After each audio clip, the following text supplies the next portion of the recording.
I still remember the exact moment my life changed. I was sitting across from a woman I barely knew, forcing a polite smile on a blind date I didn't even want to go on. I was halfway through explaining what I did for work when I felt someone staring at me. I looked up, and there she was, my best friend's mom. She didn't look angry. She didn't look surprised. She looked hurt. And then she said something that made my heart stop. "Why haven't you ever tried asking me out?" Before we jump into this story, make sure to subscribe, like, and drop a comment below. It really helps the channel grow, and I'd love to hear what you think by the end. Welcome to Your Channel Name, where we share real stories about love, life, and the quiet power of kindness. Now let me tell you how this all happened. I met my best friend Tyler in middle school. We were the two awkward kids who didn't quite fit in. He was loud and fearless, I was quiet and cautious. Somehow, we balanced each other out. By high school, I was practically living at his house. That's where I met his mom, Diane. Diane wasn't like the other moms on our block. She didn't hover or interrogate us about homework every 5 minutes. She had this calm, warm presence. She worked as a nurse at the local hospital and still managed to cook dinner almost every night. She'd ask me about my day like she genuinely cared about the answer. The first time she really stood out to me was during sophomore year. My parents were going through a messy divorce.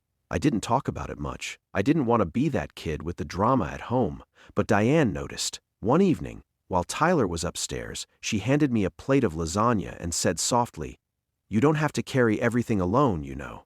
That was it. No lecture. No pity. Just kindness. I almost broke down right there at her kitchen table. Over the years, that kitchen became my safe place. Diane would sit across from me with a cup of coffee and listen.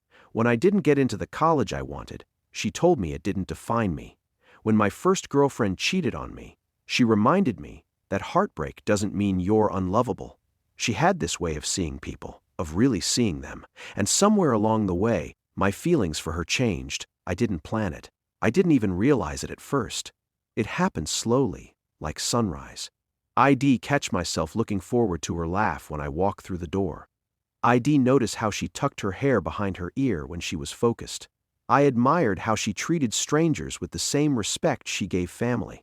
But she was my best friend's mom, and she was 12 years older than me, so I buried those feelings. I dated girls my own age. I told myself it was just admiration. Maybe I was confusing gratitude with attraction. After college, Tyler moved across the country for a job. I stayed in our hometown and started working in real estate. I didn't see Diane as often, but when I did, it felt easy, comfortable, familiar. One night about 6 months ago, she called me. Tyler had broken his ankle and needed surgery. She was stressed and exhausted. Without thinking, I drove her to the hospital at 2 a.m. and stayed with her in the waiting room. She leaned her head on my shoulder while we waited for news. I remember feeling this overwhelming urge to protect her, not out of obligation, not because she was my friend's mom, but because I cared about her. Still, I said nothing. Fast forward to the blind date. My coworker insisted I needed to get back out there and set me up with her cousin. I agreed, mostly to stop the nagging. We met at a small Italian restaurant downtown. About 20 minutes into the date, I sensed someone standing near our table. I looked up and froze. Diane. She was there with a friend, dressed in a simple navy dress. She looked beautiful, confident, radiant. Our eyes locked. There was a flicker of something in hers I couldn't quite read. She walked over, greeted my date politely, and then looked at me with a half smile. "So this is why you've been too busy to have dinner with me lately," she teased gently. My face burned. I mumbled something awkward. My date excused herself to the restroom, probably sensing the tension. That's when Diane's expression changed. She looked straight at me and said quietly, "Why haven't you ever tried asking me out?" Time stopped. I stared at her, searching for a hint that she was joking. She wasn't. I didn't think that was appropriate, I finally managed. "You're Tyler's mom." She nodded slowly.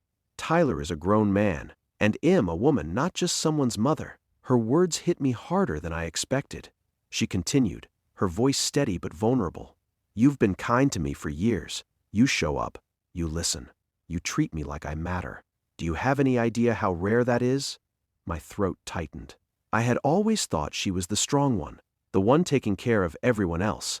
I never stopped to consider that she might feel lonely. I didn't want to make things weird, I admitted.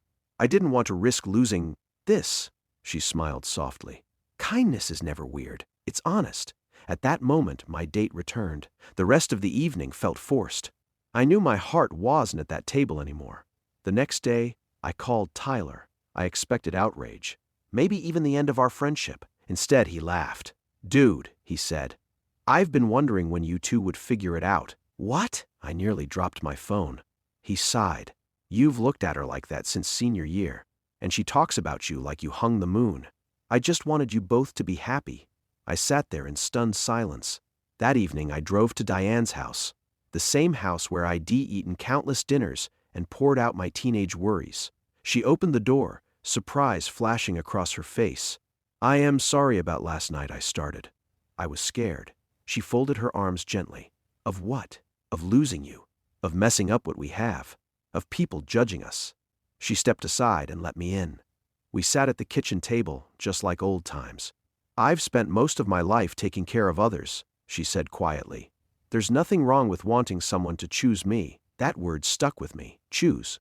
Kindness isn't just about grand gestures. Sometimes it's about choosing someone, showing up consistently, letting them know they're seen and valued. I reached across the table and took her hand. I choose you, I said, my voice shaking. Tears filled her eyes. Not dramatic tears. Just quiet ones that said she'd been waiting to hear that for a long time. Our first official date wasn't fancy. We went for a walk by the lake. We talked for hours. There was no pressure, no pretending. Just two people who had built a foundation of kindness over years without even realizing it. Were there challenges? Of course, some people whispered. A few friends raised eyebrows. But the people who truly knew us understood that what we had wasn't scandalous. It was sincere. Kindness had built it.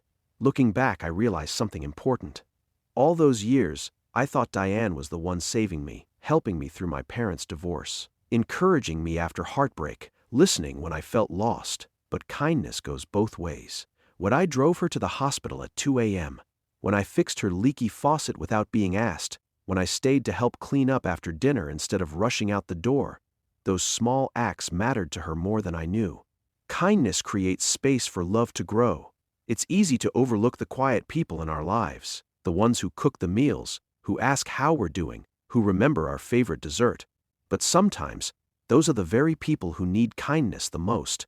If there's one thing this experience taught me, it's this. Don't let fear stop you from being honest about how you feel. And don't underestimate the power of consistent, simple kindness. A year later, Diane and I are still together. Tyler calls me Dad as a joke, and we all laugh about it. But beneath the humor is something real.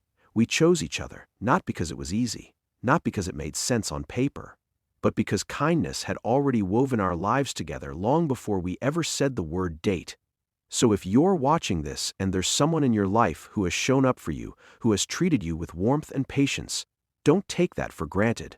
Tell them what they mean to you. Show up for them too. Kindness isn't weak. It isn't boring. It isn't small. It's powerful enough to turn a blind date into a love story. If this story moved you, take a moment today to choose someone. Offer a kind word. Make the call. Take the risk. You never know whose heart has been quietly waiting. And maybe, just maybe, your greatest love story will start with a simple act of kindness.